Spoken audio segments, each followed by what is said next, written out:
In this video, I will show you how to fix the NET Framework 3.5 error in Windows 11 or Windows 10, followed by error code 0x800f0954. Let's get started.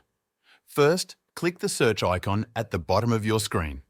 In the search bar, type in Windows Features.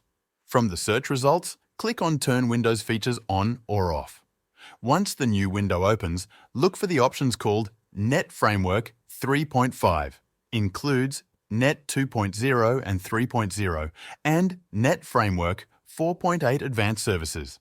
If they are checked, uncheck them. Then click OK. Now, you may see a prompt to restart your computer. Go ahead and click Restart Now and wait for the system to reboot.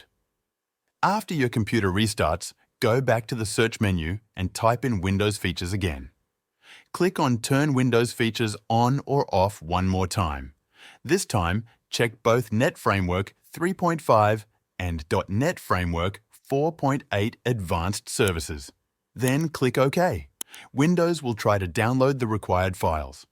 If you see a message that says Allow Windows Update to download the files for you, click Let Windows Update do it and wait for the process to complete.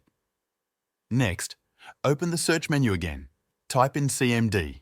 You will see command prompt in the list. Right-click on it and choose Run as Administrator. If a user account control prompt appears, click Yes to continue. Now, a black window will open. Type in this command exactly as you hear it. SFC /scannow, press Enter on your keyboard to start the system scan.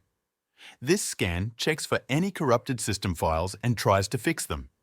It may take several minutes, so just wait until it is finished. Once the scan completes, you can close the command prompt window. Now, restart your computer one more time. After your system restarts, try to install the NET Framework again. It should work now without showing the 0x800f0954 error. That's it. Thank you for watching.